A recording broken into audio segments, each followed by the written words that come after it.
मैं ये स्टेट 2019 का एक कैंडिडेट हूँ। मैं नवादा से बिलोंग करता हूँ। मेरे जैसे हज़ारों स्टूडेंट्स ये स्टेट अभ्यर्थी संघ से जुड़े हुए हैं।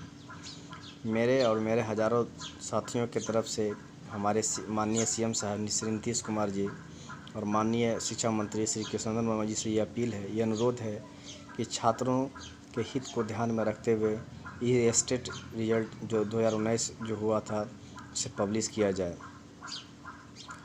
चंद हमारे जो साथी जो जुड़े हुए हैं इस ग्रुप में, उनके द्वारा लगातार अपने विधायकों, अपने एमपी से समय समय पर बात करते रहे हैं, इस एग्ज़ाम के बारे में बताते रहे हैं। मैंने भी कई बार कोशिश किया है।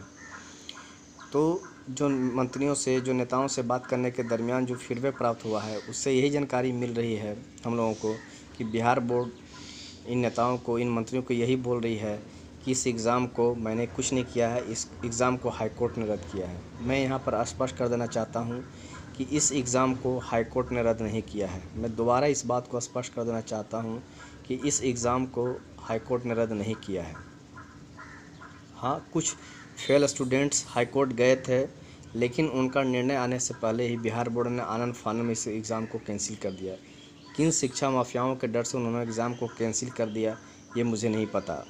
और मैं ये बात ये नहीं कर रहा हूँ, मैं सिर्फ ये मैं नहीं कर रहा हूँ कि ये एग्ज़ाम साफ़ सुथरी हुई है। इस एग्ज़ाम के जो कंडक्ट करने वाले थे, बिहार बोर्ड के जो चेयरमैन थे श्री आनंद किशोर जी, उन्होंने खुद एग्ज़ाम के बाद पब्लिश किए थे पेपर में, और ये आपको न्यूज़ चैनल में भी दिए थे कि ये एग्ज़ाम बहुत ही साफ़ सुथरे ढंग से हुआ है, कहीं से कोई शिकायत नहीं मिली है। आप उस वीडियो को भी देख सकते हैं, उस पेपर के कटिंग को भी आप देख सकते हैं। खुद इन्होंने कहा कि एग्ज़ाम में कहीं भी कोई धांधली नहीं हुई, बहुत साफ़ सुथरे ढंग से हुआ है। फिर अचानक से क्या परिस्थिति बदल गई कि आप 5 महीने के बाद आप इस एग्ज़ाम को कैंसिल कर देते हैं, और ये आरोप लगा कि धांधली हुई है। अगर धांधली कहीं शिकायत मिली थी तो उन 4 सेंटरों पर आपने दोबारा एग्ज़ाम लिया, दोबारा से उस एग्ज़ाम के आंसर की जारी किया, उसके बावजूद भी आपने कैंसिल कर दिया। मेरे हिसाब से और मेरे हज़ारों जैसे जो छात्र हैं उनके हिसाब से ये एग्ज़ाम इतना साफ़ सुथरा कहीं नहीं हुआ। हाँ, कुछ चंद स्टूडेंट जो फेल कर रहे थे उन्होंने केस किया।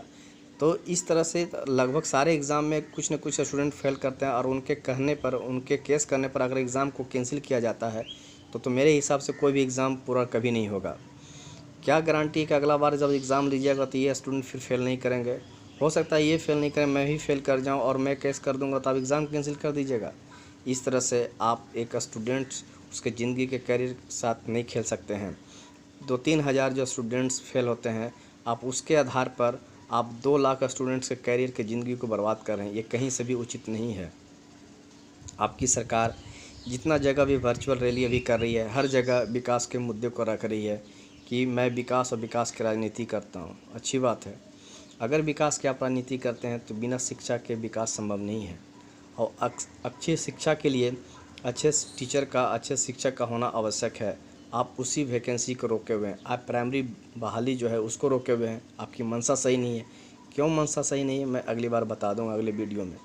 मैं अभी तत्काल स्टेट की बात करूंगा। आप स्टेट एग्ज़ाम को आप कैंसिल कर दिए, जो इतने साफ़ सुथरे ढंग से हुआ। आप कैसे बहाल कीजिएगा, कैसे शिक्षक को लाइएगा, आप कैसे बच्चों को शिक्षा दीजिएगा? मैं और मेरे से हज़ारों लोग, हज़ारों स्टूडेंट्स इस समस्या से भी ग्रसित। इस पैंडेमिक सिचुएशन में हम लोग का आर्थिक और मानसिक दोहन हो रहा है। इसी धांधली के आधार पर हमारे ग्रुप के जो कुछ सदस्यगण हैं, जैसे आलोक जी, पंकज जी, उन्होंने हाईकोर्ट में केस दायर किया है। 3 सुनवाई हुई है, लेकिन अभी तक बिहार बोर्ड के वकील एक बार भी आके सबूत नहीं दिए हैं। अगर आपका कहना था, अगर बिहार बोर्ड ये कहती है कि धांधली हुई है, तो फर्स्ट हियरिंग में आके सबूत पेश करते कि हाँ धांधली हुई है।